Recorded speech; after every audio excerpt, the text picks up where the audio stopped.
कहानी है रामपुर गांव की, जहां के मर्द महिलाओं को हमेशा नीचा दिखाने की कोशिश में रहते। अरे अभी तक खाना नहीं आया, क्या मुझे एक और शादी करने की जरूरत है? नहीं जी नहीं, ऐसा मत करना, वरना मैं कहाँ जाऊंगी। खाना लेकर मैं अभी आई जी। गांव की पंचायत में भी फैसले हमेशा औरतों के खिलाफ ही रहते।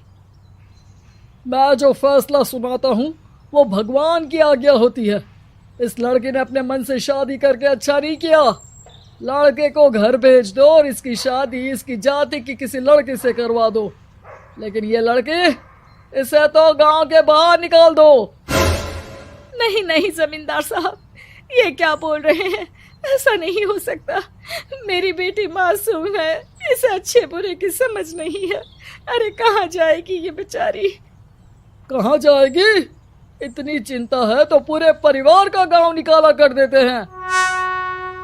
बेचारे पूरे बसे बसाए परिवार को गांव छोड़ना पड़ता है। चाहे जो हो, अगर बेटियों को कंट्रोल नहीं कर सकते तो गांव में रहने का कोई मतलब नहीं है। यहाँ औरतों को दब कर रहना होगा। कोई भी अपने हिसाब से कुछ नहीं कर सकता, सब ईश्वर की मर्जी से ही होगा। तभी गांव का एक आदमी दौड़ा दौड़ा आता है। सरपंच साहब, जमींदार साहब, वो कालिया है ना, उसकी बेटी पढ़ने के लिए शहर जा रही है। अच्छा, ये कब हो गया? और कालिया की हिम्मत कैसे हो गई ऐसा करने की? लेकर आओ उसे और उसकी बेटी को। बस फिर क्या था, हाजिर हो जाते हैं कालिया और उसकी बेटी सरपंच के सामने।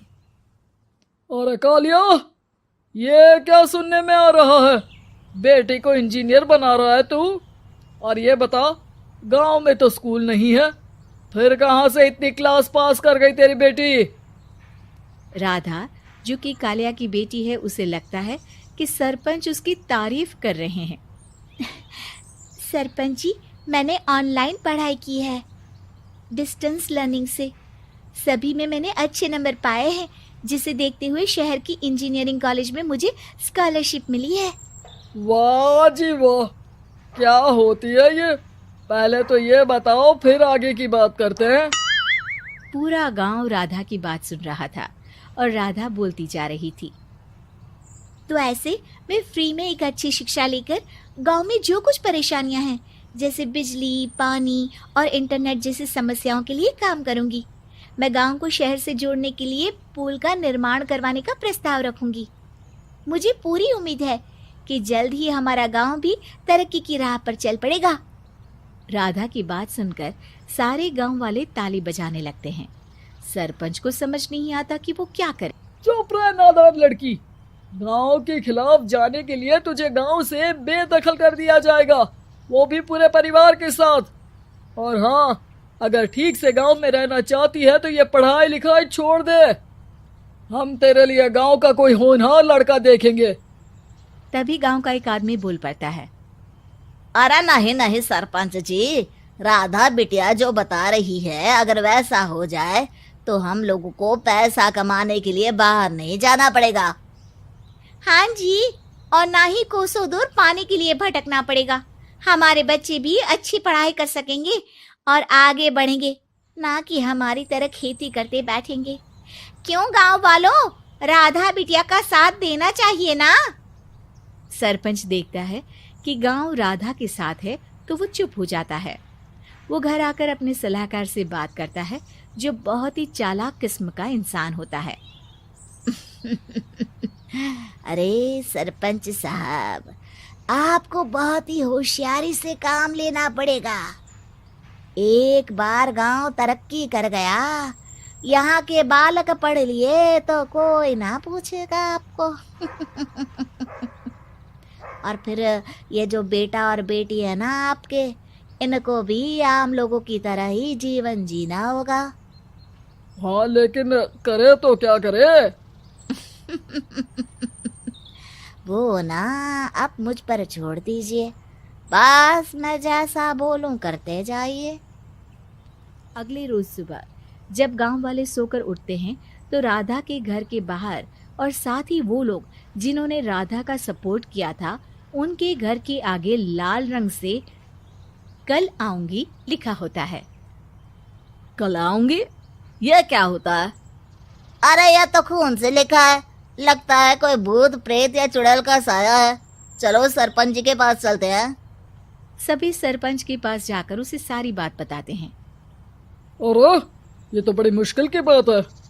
चलो मैं एक बाबा को जानता हूँ, उन्हें बुला लेता हूँ। सरपंच बाबा को लेकर गांव के घर के बाहर जाता है। ओहो, तो ये वो चुड़ैल है जो उन लोगों को निशाना बनाते हैं जो गांव को बदलने का सपना देखते हैं। वो गांव को ऐसे ही संपन्न देखना चाहती है, वो नहीं चाहती कि कोई बाहरी यहाँ का कायाकल्प करे। क्या तुम लोगों में से किसी ने गांव को बदलने की सोच रखी है? तभी राधा की माँ रोते रोते आती है। मेरी राधा घर से गायब हो गई है। अरे कोई तो बचाओ, मेरी बच्ची कहाँ गई?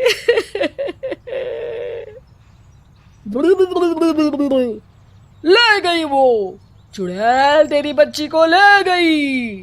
अब वो उसे श्रापित करके छोड़ेगी, उस पर चुड़ैल का साया हो जाएगा। तभी बुरी सी हालत में राधा भी वहां आ जाती है। उसके बाल चुड़ैल की तरह फैले होते हैं और कपड़ों में खून लगा होता है। सभी राधा को देखकर डर जाते हैं। माँ, पता नहीं मुझे कौन उठा कर ले गया था। अरे दूर दूर हो जा चुड़ैल, अब हम लोग इस गांव में नहीं रुकेंगे। अरे कैसे बातें कर रहे हैं आप? कल तो आप मेरे भरोसे गांव का हुलिया बदलने, अपने बच्चों को पढ़ाने और तरक्की उन्नति की बात कर रहे थे, तो आज क्या हो गया आपको? ये फिर तुम लोगों को बहकाएगी। ये चुड़ैल गांव में आ चुकी है, ऐसे ही ये तुम्हारे घर के बच्चों को भी ले जाएगी। गांव वाले राधा को गांव से बाहर निकाल देते हैं। उसके माँ बाप रोते रहते हैं, लेकिन गांव वाले नहीं मानते। मैं भी अपनी बहन के साथ गांव के बाहर रहूंगा, लेकिन वो पढ़ाई नहीं छोड़ेगी। वहीं सरपंच के घर पर सलाहकार कहता है। देखा, सांप भी मर गया और लाठी भी नहीं टूटी। लेकिन अगले ही दिन सरपंच के घर के बाहर भी वही शब्द लिखे होते हैं। और फिर सरपंच की बीवी कहती है, हमारी बेटी को किसी ने अगवा कर लिया है। तभी राधा का भाई वहां आ जाता है। अरे गांव वालों, मैंने सरपंच जी की बेटी को देखा था। वो चुड़ैल उसे उठाकर ले जा रही थी। अरे क्या मजाक कर रहे हो? नहीं नहीं सरपंच जी, आप नहीं जानते। वो चुड़ैल अब आपकी बेटी में आ जाएगी, जैसे राधा के अंदर आ गई थी। तभी सरपंच की बेटी वैसी ही हालत में वहां आती है जैसे राधा आई थी। पापा, पता नहीं कैसे मैं गायब हो गई थी। चुड़ैल, इसके अंदर भी चुड़ैल का साया है, मारो इसे। अरे नहीं नहीं, इसे भी राधा के पास गांव के बाहर ही भेज दो। अरे चुप रहो, मेरी बेटी कहीं नहीं जाएगी और चुड़ैल वुड़ैल कुछ नहीं होता है। अरे कैसे बात कर रहे हो सरपंच जी? आप तो बोल रहे थे कि आपका फैसला भगवान का ज्ञान होता है, तो अपने पर बात आई तो अब आप ऐसे बोल रहे हैं। अरे ना ना ना, आपको अपनी बेटी को त्यागना ही होगा। अरे बुलाओ बाबा को। राधा का भाई बाबा को ले आता है, जिसे अब गांव वालों के डर के कारण सच बोलना पड़ता है। मैं कोई बाबा नहीं हूँ, मैं तो मोची था। ये सलाहकार महोदय ने मुझे कहा था एक्टिंग करने को। अब वो मुझे पैसे देने वाले हैं। अब मुझे माफ कर दो। गलती हो गई, मुझे माफ कर दो। तभी वहां राधा आ जाती है। देखा सरपंच जी, जब गांव के बच्चे साक्षर होंगे तो आप जैसे लोगों की चालाकी नहीं चलेगी।